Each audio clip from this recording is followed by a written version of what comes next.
Assalamualaikum warahmatullahi wabarakatuh. Nama saya Muhammad Hafiz bin Sajahan dengan metrik nombor VIA 180013. Pada hari ini, saya akan membentangkan kepada anda semua tentang apa yang dimaksudkan dengan air dryer treatment yang telah digunakan secara meluas di dalam leadership Great Britain dan negara-negara di Eropah. Oleh itu, stay tuned to see and to watch this video until the end of this video. Thank you so much.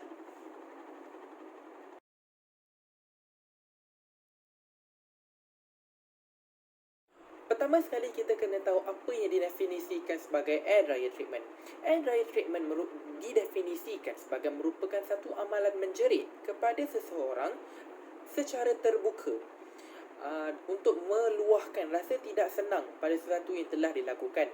Air dryer treatment telah digunakan oleh jurulatih-jurulatih di luar sana, typically di dalam dunia bola sepak England, untuk meluahkan rasa tidak puas hati, termasuklah kepada referee, penyokong, peminat ataupun media. Itu adalah yang dimaksudkan sebagai air dryer treatment. Okey, so sekarang ni kita akan sentuh tentang bagaimana, bila dan sejarah keluarnya perkataan air dryer treatment. Air dryer treatment telah digunakan, perkataan frasa air dryer treatment telah digunakan buat kali pertama oleh bekas pemain Manchester United Mark Hughes apabila ditanya di media apakah approach yang telah digunakan oleh Sir Alex Ferguson dalam melatih pemainnya. Sir Alex Ferguson telah memenangi 13 kejuaraan sejak menjadi pengurus Manchester United bermula pada tahun 1976. So kira selama 26 tahun itulah dia telah memenangi 13 kejuaraan, termasuklah 2 kejuaraan Eropah bersama Manchester United. So, dengan menggunakan approach ini, Sir Alex Ferguson dapat menarik aksi-aksi dan performance yang lebih baik daripada pemainnya sendiri. Sir Alex Ferguson juga telah menggunakan cara ini untuk mendapatkan pemain-pemain mereka atau pemain-pemain dia, untuk perform dengan lebih baik dan disiplin. Menurut seorang pakar mengatakan bahawa air dryer treatment perlu digunakan secara acceptable ataupun dalam acceptable or minimal amount. Kerana apabila menggunakan secara keterlaluan ataupun mengeluarkan perkataan-perkataan keterlaluan akan menyebabkan pemain bersifat demotivated. So, dengan menggunakan a certain amount of air dryer treatment ataupun cara certain amount, kita tak boleh keterlaluan. Kita kena guna dalam certain amount, acceptable amount, so that dapat both coaches, manager ataupun pengurus dan also pemain ataupun pekerja dapat menggunakan approach ini dan dapat mengeluarkan yang terbaik, the best from each another, to make us ataupun to make them successful and to achieve their target. So itu adalah sejarah mana datang perkataan air dryer treatment. Sekarang kita akan sentuh tentang insiden kali pertama ya, dunia witness what is hair dryer treatment. Pada tahun 2003, Manchester United menentang Arsenal di Stadium Old Trafford pada tahun 2003 untuk kejuaraan Piala FA. Manchester United seri dengan Arsenal hingga ke minit ke-70. Sebelum Arsenal, penyerang Arsenal, Sylvain Wiltord menjaringkan gol pada minit ke-80 dan menyebabkan Arsenal menang 2-1 dalam perlawanan itu. Namun, the highlight of the match is apabila David Beckham tidak mengejar Sylvain Wiltord sebelum Sylvain Wiltord menjaringkan gol. Aksi longlai David Beckham ini telah menyebabkan Manchester United kalah dan tidak dapat mempertahankan kejuaraan yang telah mereka memenangi pada musim lepas. Perkara ini telah menyebabkan Sir Alex Ferguson tidak puas hati pada David Beckham. Selepas perlawanan ini, David Beckham dan Sir Alex Ferguson bergaduh di dalam locker room. Sir Alex Ferguson bertanya kepada David Beckham, kenapa kau tak mengejar dia? Namun David Beckham menjawab, sesiapa pun tidak akan mengejar dia dengan speed begitu. Sir Alex Ferguson bergeram dan Sir Alex Ferguson bangun dan menendang satu boot yang berada di hadapan dia. Terus kena kepada kening David Beckham yang menyebabkan luka sikit je pada David Beckham. Namun, perkara itu telah menyebabkan pelbagai perubahan di dunia ini. Yang pertama sekali, setelah insiden itu, hari keesokan David Beckham tampil ke media dengan stitch untuk menunjukkan apa yang telah berlaku secara terbuka di media. Perkara ini telah menyebabkan Sir Alex Ferguson bertambah lebih marah kerana etik yang tidak profesional yang telah ditunjukkan oleh David Beckham telah menyebabkan media menyokong pemain geram dan menyebabkan persoalan yang besar di antara satu sama lain. So, perkara ini juga telah menyebabkan Sir Alex Ferguson bertindak untuk menjual David Beckham hanya kerana kekalahan itu. Dan perkara ini juga sudah tentu mengubah kehidupan pemain itu. Dan in this case, David Beckham berubah menjadi pemain yang lebih baik dan pemain yang lebih terkenal. Okay, sudah tentu every approach pasti akan ada tujuan dia tersendiri. Pertama sekali, Sir Alex Ferguson pernah menyifatkan bahawa air dryer treatment ni dia hanya guna selama 26 tahun tu dia hanya guna 6 kali sahaja. Namun pemain dia mengatakan Sir Alex Ferguson menggunakan kaedah ini hampir dalam setiap training session mereka. So, sekarang kita akan sentuh tentang tujuan-tujuan apa sebab yang digunakan, yang Sir Alex Ferguson guna air dryer treatment. Yang pertama sekali, air dryer treatment ini digunakan untuk mendapatkan hormat daripada orang lain. Apabila kita marah, kita menunjukkan kekuasaan kita, dominan kita kepada seseorang, orang akan merasakan respect kepada kita. Itu adalah psychological part of the air dryer treatment. Itu yang pertama sekali. Yang kedua, ianya juga adalah untuk mengembalikan fokus. Kerana apabila seseorang ataupun orang bawahan kita, orang yang bekerja dengan kita tidak fokus, air dryer treatment ni dapat digunakan untuk kembali menyedarkan mereka kembali untuk kembali dan melakukan kerja yang lebih baik dan kerja yang lebih proaktif. Itu yang kedua. Yang ketiga pula adalah untuk mendapat tindak balas yang segera. Apabila kita tidak berpuas hati, contohnya dengan referee, contohnya dengan pemain, bila kita menunjukkan dominan yang kuat, ketidakpuasan yang kuat, orang lain akan sedar bahawa kita tidak puas hati. So, menurut Sir Alex Ferguson ataupun Neil Warnock, bekas pengurus Cardiff City, kaedah ini digunakan untuk kembali menyedarkan pemain, jurulatih, even owner of the club, bahawa kita tidak berpuas hati dan perlu ada fast response. Yang keempat, ianya adalah, and last sekali, yang kelima adalah untuk meluahkan perasaan tidak berpuas hati. So, dapat tindak balas dan meluahkan tidak puas hati itu adalah dua perkara yang sama. So, oleh sebab itu, ianya adalah penting untuk kita faham tentang kenapa air dryer treatment digunakan. So, as a manager, air dryer treatment basically ataupun essentially digunakan untuk mendapatkan penghormat daripada orang lain, untuk menyebabkan orang takut pada kita, respect. And last sekali, dua yang mempunyai kesan yang sama adalah untuk mendapatkan fast response and meluahkan perasaan kita dengan segera, untuk membuatkan orang lain fokus kepada kita. So, itu adalah tujuan air dryer treatment digunakan. Okay, sekarang kita akan sentuh tentang reaksi-reaksi pelbagai orang. Setiap perkara pasti akan mempunyai reaksi. Reaksi sama ada positif ataupun reaksi negatif. So, di sini, di dalam slide ini, saya akan menunjukkan 4 individual yang terkenal yang telah memberikan reaksi terhadap apa yang dimaksudkan dengan air dryer treatment. Yang pertama sekali adalah Profesor Emeritus Barry Storr. Adalah profesor salah satu universiti yang saya telah tulis dalam writing saya. Dia mengatakan bahawa semakin negatif the team talk during the first half, semakin banyak pasukan berjaya mengatasi lawan. Dia mengatakan bahawa it is the best to give a air dryer treatment during a half-time talk, because dia merasakan bahawa sebagai jurulatih, kita harus bersifat terbuka kepada pemain kita untuk mereka sedar bahawa ada kekurangan, jika betul ada kekurangan di dalam perlawanan tersebut. Okey, itu apa yang dimaksudkan oleh Profesor Emeritus Barry Storr. Yang kedua pula adalah Simon Jenkins. Dia merupakan satu penasihat dalam bidang ekonomi. Bidang ekonomi England. Dia mengatakan bahawa Sir Alex Ferguson dengan menggunakan air dryer treatment, dia tidak akan berjaya dalam bidang ekonomi ataupun bidang pentadbiran seperti politik. Kenapa? Later kita akan tahu kenapa dia cakap macam tu. Yang ketiga adalah Datuk Ong Kim Swee sebagai Malaysian. We all know who is Datuk Ong Kim Swee.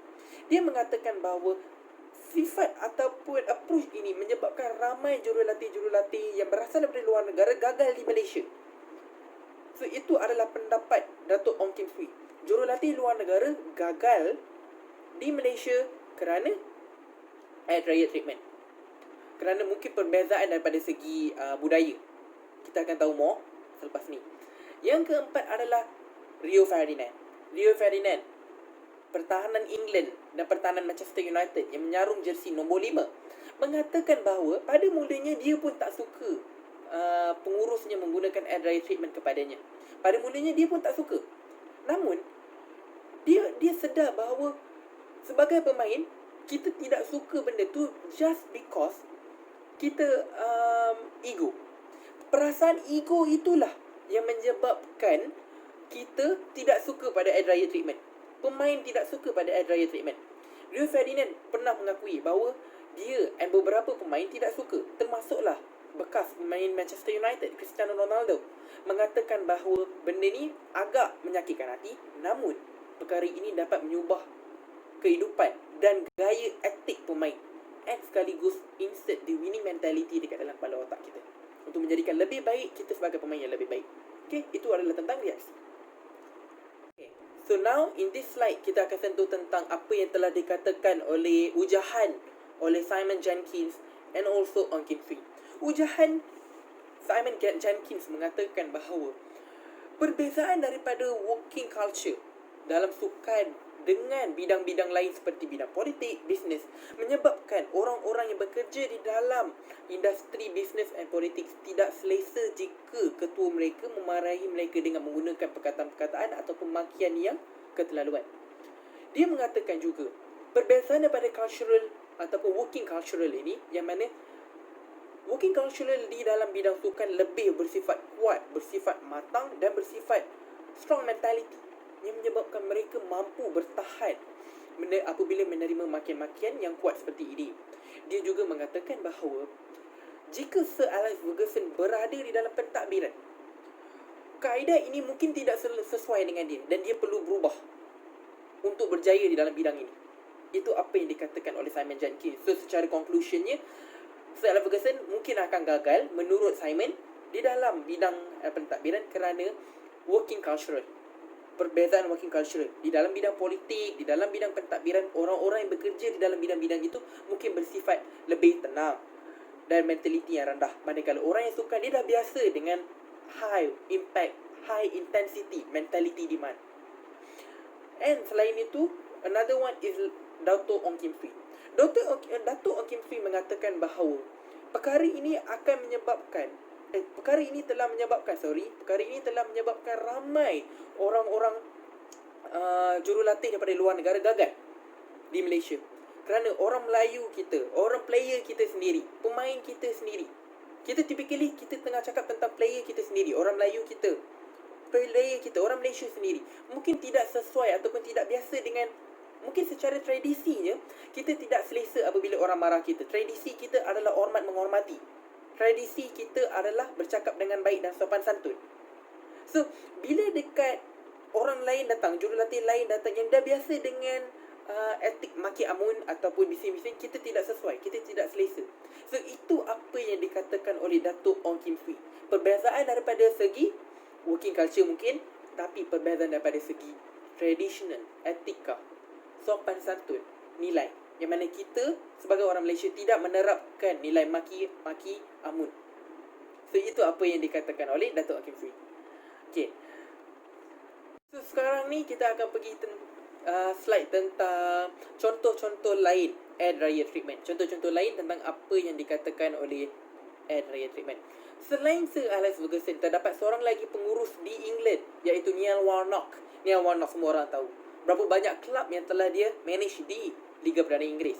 Neil Warnock ni adalah bekas pengurus Cardiff City. Cardiff City adalah kelab yang telah dibeli oleh seorang daripada businessman Malaysia. Dalam satu perlawanan, Neil Warnock menentang Wolves. Apabila dia kalah kepada Wolves disebabkan beberapa keputusan yang agak tidak menyebelahi dia dalam perlawanan itu, dia secara terbuka telah mengembuskan maki-makian kepada referee itu sendiri, kerana dia merasakan bahawa referee itu telah menyebabkan tim dia rugi akibat decision yang betul-betul salah. So seperti apa yang saya katakan tadi, air dryer treatment adalah makian ataupun teguran secara terbuka, dan Neil Warnock telah melakukan teguran secara terbuka. Itu adalah insiden pertama. Insiden yang kedua juga menentang Wolves. Pengurus Wolves Nuno Santos telah celebrate secara terbuka. So dia Neil Warnock merasakan bahawa sebagai seorang jurulatih ataupun sebagai seorang profesional, Nuno tidak patut melakukan perkara tersebut. Dan apa yang telah dikatakan ataupun telah dilakukan oleh Neil Warnock adalah dia secara terbuka meluahkan rasa tidak puas hati kepada media untuk menunjukkan bahawa Nuno, pengurus Wolves, harus bersifat lebih profesional dan matang. Okey, itu adalah contoh di Malaysia, di England. Sekarang kita pergi contoh di Malaysia. Ya, sudah pasti hampir semua orang tahu B. Satyanathan. Dia Satyanathan adalah bekas jurulatih kebangsaan. Dia telah mengurus beberapa kelab. Antara kelab yang saya boleh remember adalah kelab seperti Kelantan dan Selangor. Apa perkara yang telah dilakukan oleh B. Satyanathan ialah beliau telah secara terbuka menegur dan mengkritik badan bola sepak kebangsaan secara terbuka, yang mana telah menyebabkan dia digantung selama 6 bulan oleh FAM dari tahun Januari 2011. 6 tahun tanpa sebarang pekerjaan sebagai jurulatih. So, apabila ditanya kepada B. Satyanathan kenapa dia telah lakukan perkara tersebut, B. Satyanathan mengatakan bahawa dia rasa memang patut untuk dia nak menegur secara terbuka tentang bola sepak di Malaysia, kerana dia merasakan bola sepak Malaysia masih berada di dalam peringkat yang amat lemah. Itu apa yang dilakukan oleh B. Satyanathan. Okay. Akhir sekali kita akan sentuh tentang kesimpulan. Menurut bekas pemain Manchester United sayap Ryan Giggs mengatakan bahawa dalam pengurusan Sir Alex Ferguson hanya terdapat beberapa pemain sahaja yang tidak ataupun terlepas daripada teguran Adria treatment, iaitu Eric Cantona dan Cristiano Ronaldo. Apabila seorang media bertanya kepada Sir Alex Ferguson kenapa dia tidak menggunakan this approach kepada dua pemain ini, dan Sir Alex Ferguson juga dianggap memilih bulu ataupun pilih kasih, Sir Alex Ferguson menjawab, bukan semua approach kita boleh menggunakan secara terbuka. Setiap pemain, setiap manusia mempunyai cara yang tersendiri untuk ditegur, dan setiap pemain mempunyai ataupun hanya menerima cara yang tertentu. Apa yang cuba dikatakan oleh Sir Alex Ferguson di sini adalah setiap pemain harus dilayan dengan cara yang lain, ataupun setiap manusia harus dilayan dengan baik dengan menggunakan cara yang berbeza. Contohnya, jika manusia A bersifat terbuka untuk menerima teguran ataupun makian secara terbuka, tidak semestinya individu B juga boleh menerima perkara yang sama. So, itu apa yang dikatakan oleh Ferguson. Setiap orang ada cara dia yang tersendiri, dan setiap manusia juga mempunyai adat, sikap, penerimaan and working culture yang berbeza. Bukan semua player ataupun bukan semua manusia suka dijerit, suka dimaki. So, itu apa yang Sir Alex Ferguson cuba tekankan. Kita sebagai leadership, kita harus tahu bahawa perkara ini adalah penting.